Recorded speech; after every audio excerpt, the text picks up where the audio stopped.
Subscribe કરો એ high news India ચેનલને, પછી યુટ્યુબ એપ પર બેલ આઇકોનનું બટન દબાવો અને નિહાળો એ high news India channel. Audio Jungle. થરાદના શિવાલયમાં હર હર મહાદેવ અને ઓમ નમઃ શિવાયના નારા ગુંજી રહ્યા છે. ત્યારે થરાદના અનેક શિવાલયો પૈકી થરાદ શહેરના મધ્ય આવેલા જાગેશ્વર મહાદેવ શિવ મંદિરની વિશેષ મહિમા છે. આ મંદિર અંદાજે 200 વર્ષ પુરાણું તેમજ એક ઐતિહાસિક ધરોહર છે. આ મંદિરની સ્થાપના થરાદના રાજવી અભેસી દ્વારા કરવામાં આવી હતી. આ મંદિર સાથે થરાદના રાજવીની શિવ ભક્તિનો ઉજળો ઇતિહાસ સંકળાયેલો છે. થરાદના રાજવી અભેસી કે જેઓ શિવના પરમ ઉપાસક હતા, તેઓ દર બેસતા વર્ષે કાશી વિશ્વનાથના દર્શનાર્થે વારાણસી જતા અને આ પરંપરા મુજબ એક વખત તેઓ કાશી વિશ્વનાથના દર્શને વારાણસી ગયા. તેઓ પહોંચ્યા ત્યારે મોડું થઈ ગયું હતું, એટલે મંદિરના દ્વાર બંધ થઈ ગયા હતા. રાજા અભેસી ત્યાં જ મંદિર પરિસરમાં બેસી રહ્યા અને શિવ ભજન કરવા લાગ્યા. મોડી રાત્રે કોઈ યોગી આવ્યા અને તેમને એક શિવલિંગ આપ્યું. શિવલિંગ આપ્યા પછી એ યોગીરાજે કહ્યું કે હવે થરાદથી આટલે દૂર આવવાની જરૂર નથી, તમે આ શિવલિંગની પૂજા કરજો, તે પૂજાને ભોળાનાથ સ્વીકારી લેશે. તે સમયે મધ્યરાત્રિએ મંદિરના પૂજારીને પણ ભોળાનાથે સ્વપ્નમાં આવીને કહ્યું હતું કે મારા પરમ ભક્ત રાજવી મારા દર્શન કરવા આવ્યા હતા, વહેલી સવારે તેમને દર્શન કરાવજો, તેમજ તેમના હાથે મારી આરતી તથા પૂજા કરાવજો. થરાદમાં હાલમાં 2 શિવાલય છે, જેમાં એક દરબારગઢમાં અને એક જાગેશ્વર મહાદેવનું મંદિર, જે હાલમાં મંદિર ટ્રસ્ટમાં 42 ગામ બ્રહ્મ સમાજ દ્વારા સ્કૂલ પણ ચલાવવામાં આવે છે, તેમજ તે અન્ય ધાર્મિક પ્રોગ્રામ પણ કરવામાં આવે છે. થરાદમાં એક રાજવી પરિવારમાંથી કે જે અભિસિંહ દરબાર હતા, કે દર વર્ષે કોઈથી કાશી વિશ્વનાથના દર્શન કરવા માટે જતા અને એમને એવી ભાવના હતી કે આપણે કાશી વિશ્વનાથના દર્શન કરી અને પછી એમ કે પોતાની શિવ પ્રત્યે તો ખૂબ જ લાગણી હતી. એમણે પછી વિચાર્યું કે કદાચ નથી ને આપણે જો મારી અવસ્થા છે અને પાછળથી જો કોઈ અહીં આવી શકશે નહીં, તો એના માટે કરીને પોતે કાશી વિશ્વનાથને કીધું કે જો મને મહાઆરતી મળે તો હું માનું કે હું તારી પાસે શ્રદ્ધાથી આવું છું. તો પોતાને એમ કે શિવ કાશી વિશ્વનાથ પોતે પ્રગટ થઈ અને બાબાના સ્વરૂપમાં કીધું કે ભાઈ તું હવારમાં પૂજારીને કીધું કે મહાઆરતી છે એ જે રાજવી પરિવારમાંથી અભિસિંહ દરબાર આવ્યા છે એમને મળવી જોઈએ. એટલે પોતાને પણ કીધું કે ભાઈ તમે સવારમાં વહેલાસર નાહી અને તૈયાર થઈ જજો, તમને મહાઆરતી આપવામાં આવે છે. એટલે પોતે મહાઆરતી પણ ઉતારી અને વત્તા બીજા નંબરમાં પોતે થોડા ભોળા હતા મારી માફક, એટલે એમણે કીધું કે કદાચ ભગવાન જો મહાઆરતી મને હાજરો હાજર મળી હોય તો મારે એનું કંઈક પ્રમાણ જોઈએ. એટલે પ્રમાણ પણ મેં હોય જાગેશ્વરની અંદર ઘણા લીધેલા છે. એટલે એના માટે કરીને હું કહું છું કે કોઈની ઈચ્છા હોય તો અહીં પૂરી જ થાય છે, પણ છતાં પોતાને પ્રમાણ માગ્યું એટલે કોઈક તો બીજું કોઈક પ્રમાણ માગે, પણ પોતે તો એવું પ્રમાણ માગ્યું ને કે કોઈ વાત જ છોડી જોઈએ. એટલે પહેલું પોતાને જેવું પોતે પ્રમાણ માગ્યું એવું સીધું જળની અંદર લિંગ આવ્યું હાથમાં, એનું કાશી વિશ્વનાથ નામ આવ્યું છે. એ હાલ દરબારની અંદર સ્થાપિત કરેલું છે. અને પોતે કીધું કે ભગવાન હવે હું એક બીજું વરદાન માગું છું તારી પાસે, પણ પછી ત્રીજું નહીં માગું. એટલે બીજું માગ્યું એ અત્યારે જે આપણું આ વચ્ચોવચ્ચ જે લિંગ છે એનું નામ આવ્યું જાગેશ્વર મહાદેવ. ધન્યવાદ તો એ દરબારને કહેવાય કે એમને આ ઓલું નામ તો બરાબર છે કાશી વિશ્વનાથ, પણ કે મારો આ થરાદની પબ્લિક છે એ જાગતી રહે, પણ હજી જાગતી નથી. કે જ્યાં સુધી તો એક દિવસ એવો આવશે કે આ જગ્યાએ પોલીસ ગોઠવાવી પડશે શ્રાવણ મહિનામાં, અને એ ટાઈમે જ અમારા જેવા ભગતની જે ઉડાવે છે ને હાલે એ બધા ઉડાવતા બંધ થઈ જશે અને એમ કહેશે કે ના મારું બધું ખરેખર વાત સાચી છે, ખોટી નથી, અમે તો કદાચ કાલે જતા રહીશું પણ આ વાતો રહી જશે. અને 100% એક દિવસ એવો આવશે કે આવનારી પેઢી એવું દેખશે અમારી અને ભૂદેવોની, એટલે કે તરવાડી કુટુંબની અને તમામ બીજા જે શ્રીમાળી કુટુંબ છે એ, કે 100% એક દિવસ એવો આવશે કે હું જતો રહીશ પણ પાછળથી પોલીસ ગોઠવાવી જ પડશે. એનું કારણ શું થશે? વસ્તી હમાશે નહીં. અને આ જાગેશ્વર મહાદેવ એવા છે કે જે કોઈ અહંકારી આવે છે એનો અહંકાર ચલાવતો નથી.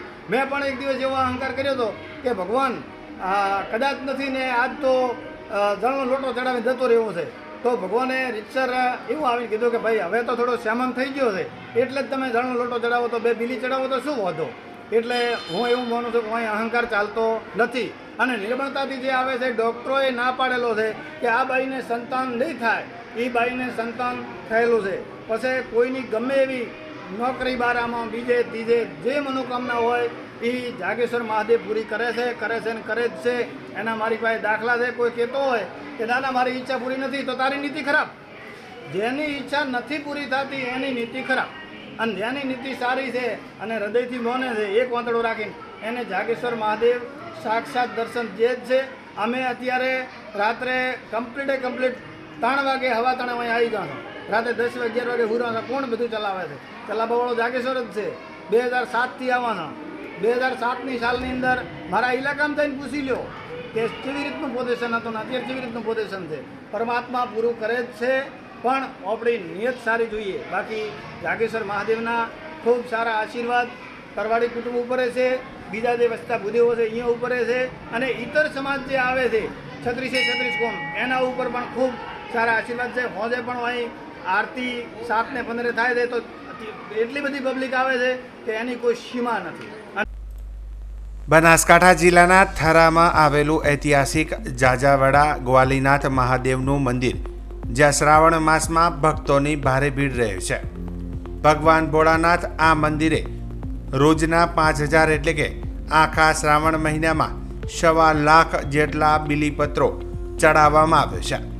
આ મંદિર સમગ્ર ભરવાડ સમાજ ઉપરાંત તમામ લોકોનું આસ્થાનું પ્રતીક છે.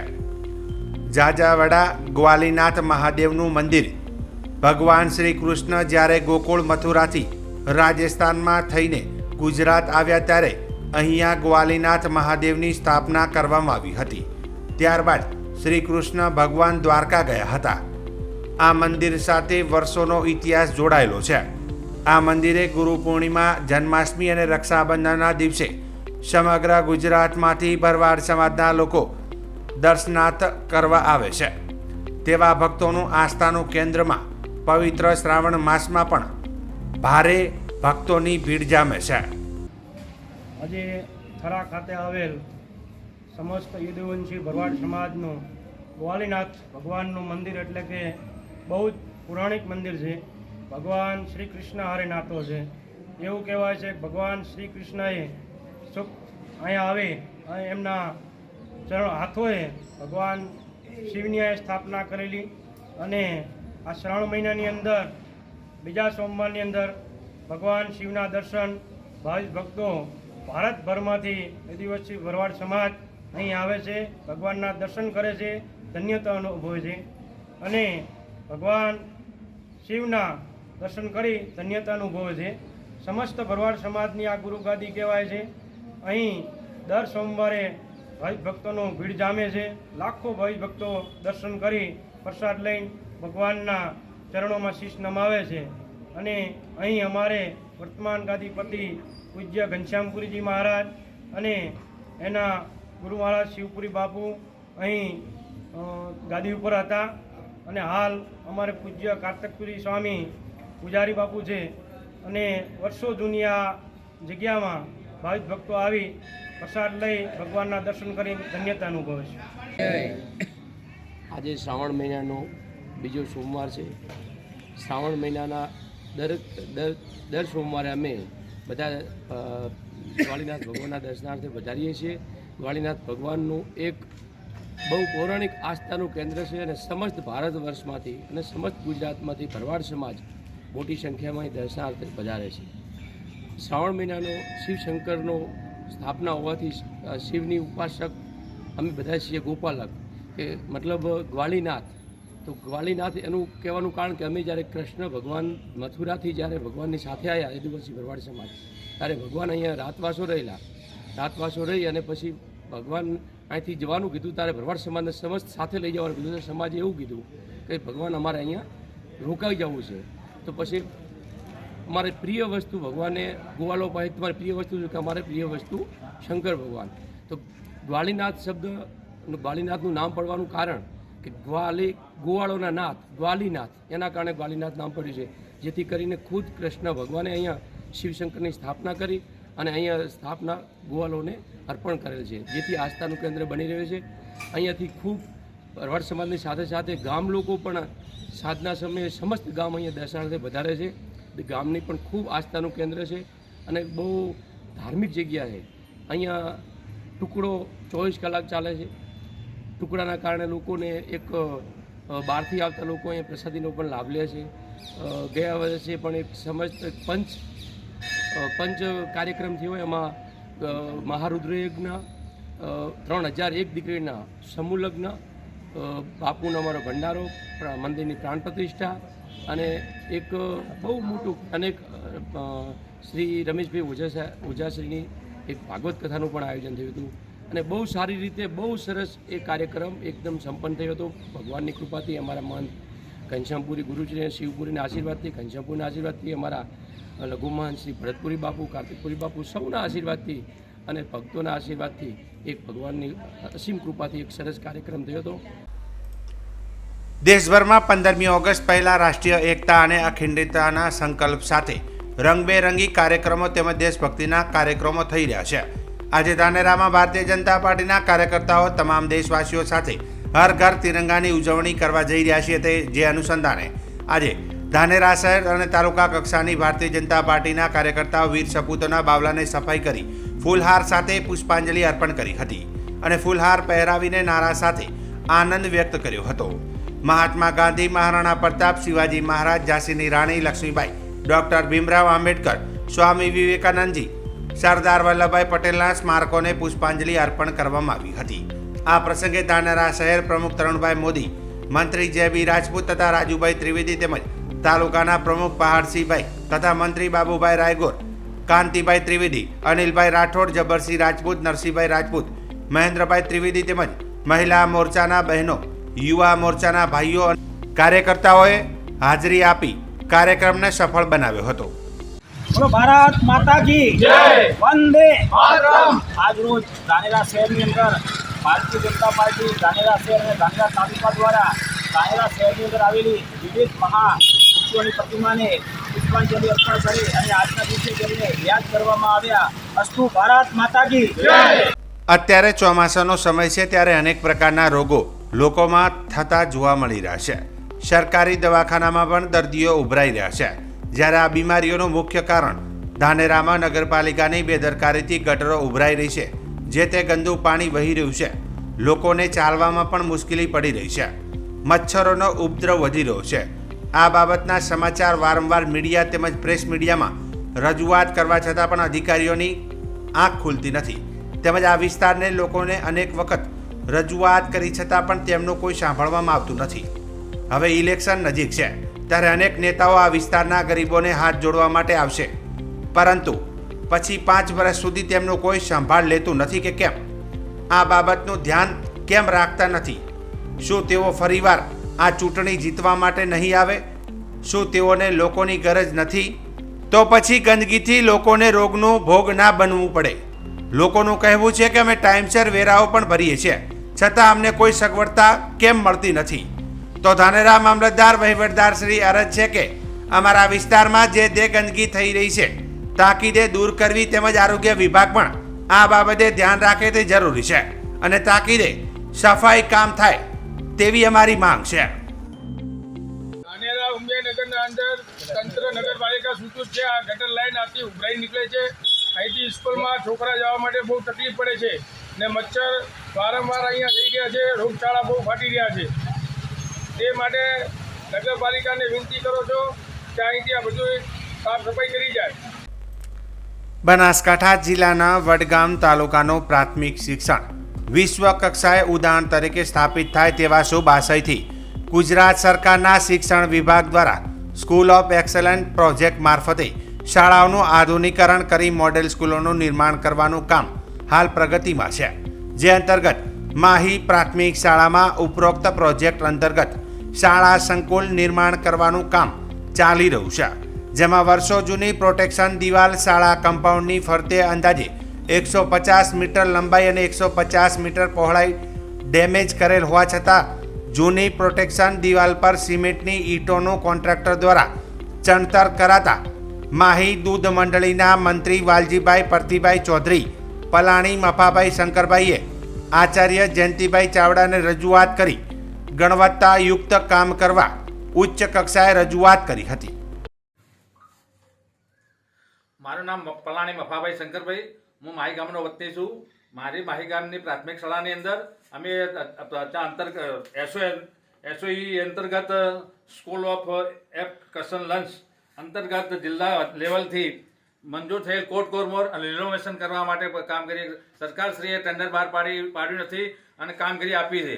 એ કામગીરી બિલકુલ બધું ડેમોજ થઈ ગયેલું છે, જર્જરિત છે, કંઈ કામમાં બી નહીં. કામની ગુણવત્તા પણ સારી નથી અને કોટ હલાવીએ તો પણ પડી જાય એમ છે. અને અમારા ગામના જો બાળકો કોટની બાજુ રમતા હોય એ બાળકો મરી જાય, જવાબદારી કોની? અમે તેનો સંપર્ક કરતો કોન્ટ્રાક્ટર કોઈ જવાબ આપતા નથી, એસ્ટિમેટ પણ આપતા નથી.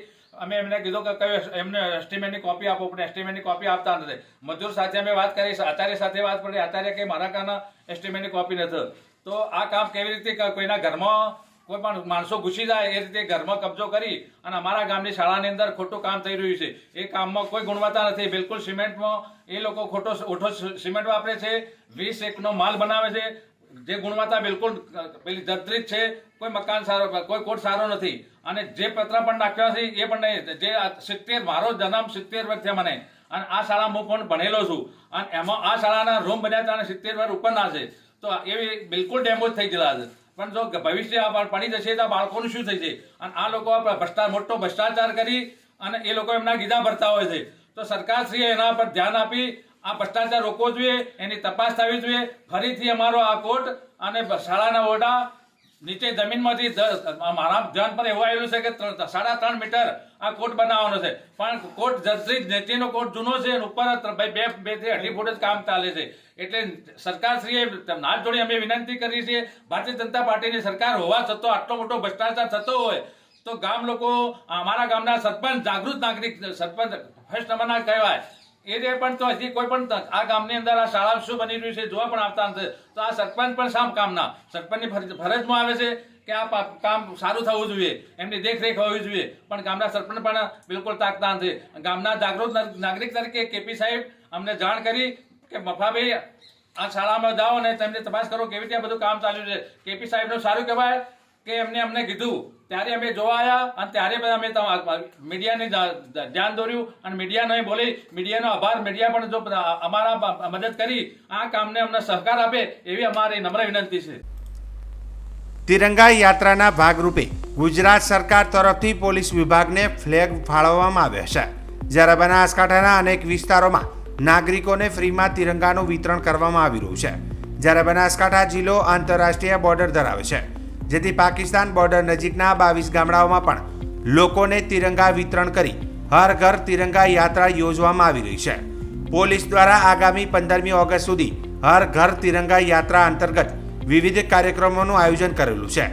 જ્યારે વાવ તાલુકાના ચોથા નેસડા ગામે તિરંગા યાત્રા યોજાઈ હતી, જેમાં Raghudanji head constable, Jaysangbhai police constable, Becharbhai, Bhemabhai, Vikramsinh, Okharajsinh, Rameshkumar, જીઆરડીના જવાનો, એસએમસીના સભ્યો, વહીવટદાર, તલાટી, આચાર્ય, શાળાના બાળકો, શાળાના શિક્ષકો અને ગ્રામજનો દ્વારા ચોથા નેસડા ગામે ભવ્ય તિરંગા રેલીનું આયોજન કરવામાં આવ્યું હતું. જેમાં સૌપ્રથમ સાંસ્કૃતિક કાર્યક્રમનું આયોજન કરવામાં આવ્યું હતું, જેમાં બાળકોએ અલગ અલગ સાંસ્કૃતિક ગરબા, દેશભક્તિ ગીતો ગાવામાં આવ્યા હતા. ત્યારબાદ ડીજે સાથે ગામમાં તિરંગા યાત્રાનું પ્રસ્થાન કરવામાં આવ્યું હતું અને તિરંગા યાત્રામાં બાળકો દ્વારા દેશભક્તિના નારા લગાવવામાં આવ્યા હતા.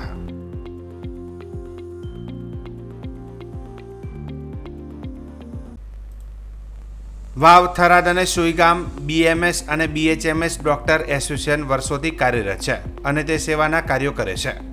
ત્યારે ગત રોજ દાયિત્વ ગ્રહણ સમારોહ વિધાનસભાના અધ્યક્ષ અને થરાદના ધારાસભ્ય શંકરભાઈ ચૌધરીના અધ્યક્ષસ્થાને યોજાયો હતો, જેમાં 2024-25ના હોદ્દેદારોની વરણી કરવામાં આવી હતી.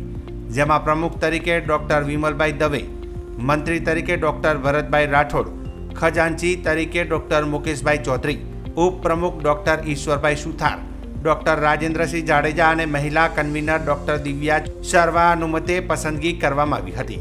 આ નવીન કારોબારીનો દાયિત્વ સમારોહ થરાદની હોટલ ડેઝન્ટ ખાતે કરવામાં આવ્યો હતો. વાવ, થરાદ અને સુઈગામ BAMS અને BHMS એસોસિએશનના સમસ્ત ડોક્ટર સહપરિવાર હાજરી આપી હતી. આ દાયિત્વના સમારોહમાં મેડી પોલીસ લાઈફ કેર હોસ્પિટલ પાલનપુરની વિશેષ સહયોગ સાંપડ્યો હતો.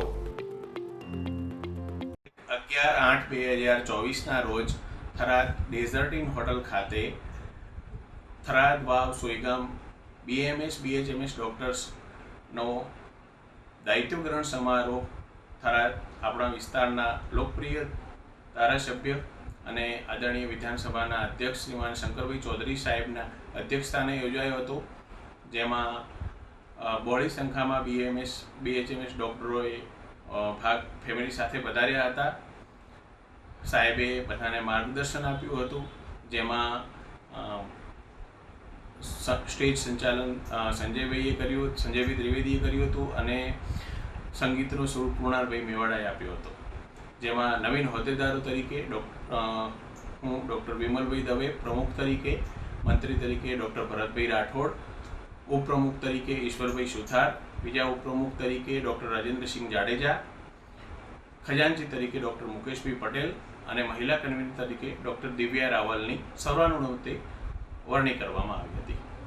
સબસ્ક્રાઇબ કરો ये है न्यूज़ इंडिया चैनल ने પછી YouTube એપ પર બેલ આઇકોનનું બટન દબાવો અને નિહાળો ये है news India channel. Audio Jungle.